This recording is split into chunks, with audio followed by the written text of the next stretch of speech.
you tell me why it's so important to have a radio station that gave back to the community in the way that you guys have? Because Black people would not know what was going on in the community.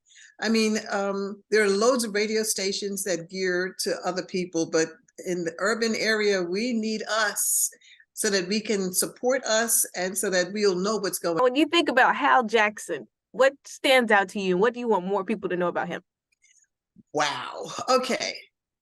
In 1939, he went into a radio station in the DC area, WINX, which was owned by the Washington Post at that time, and said that he wanted to do a radio show. And they said, no N-word will ever do a radio show on this station. Hal was the type person that didn't take no for an answer. He went out, he found a white advertising agency that bought time on the station, and he walked in there with Dr. Mary McLeod Bethune, sat down, had a 15-minute segment. It blew up. And within 6 months, he was on 3 different radio stations in the same day. Okay, that's what he did in the DC area. He came to New York. He did the same thing on 3 different radio stations in the same day. In the late 70s, he started the what is now known as the Youth Development Foundation, the Talented Teens. But even before that, let's go to 1942. He had a basketball team.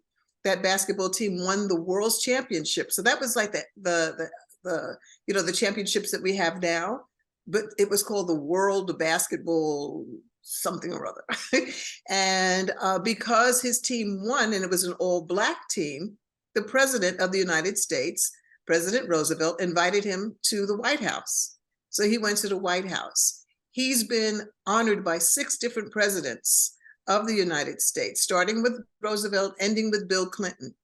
He did play-by-play sports announcing, first Black sports announcer on network radio. He was the first Black television announcer on the WABC TV network. I want to know now how you continue that legacy and how you're doing that through an event.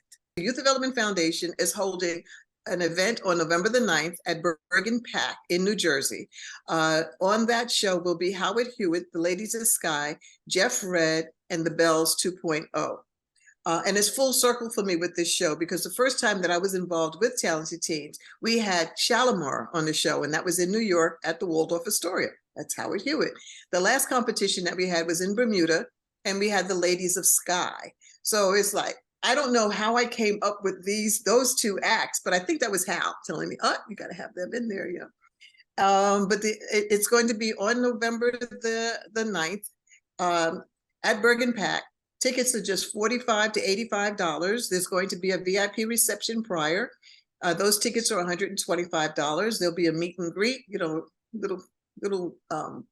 things to drink, a little to eat, and to meet the acts that are going to be on the show. We're going to use the funds that are generated from this fundraiser for the Youth Development Foundation. What we do is award scholarships to young ladies. We've partnered with Black Women for Black Girls, and we give 5 young ladies a college shower. You know how they have baby showers? Well, we coined the phrase college shower, and we get them things to get them ready for college, comforters, and you remember when you went to college, all the things that you needed in your room, that's what we get them.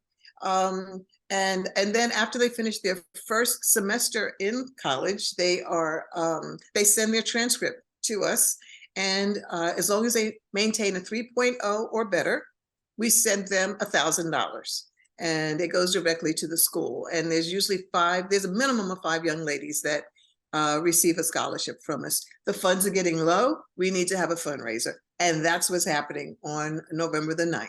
Do I have to be where you are in order to get the scholarship? No.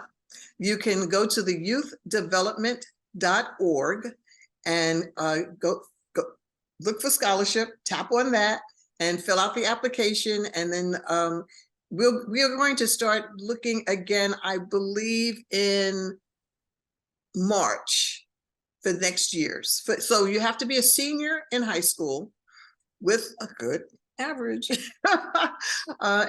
part of the community. You fill out the application, you send it in, and we will be back in contact with you to let you know.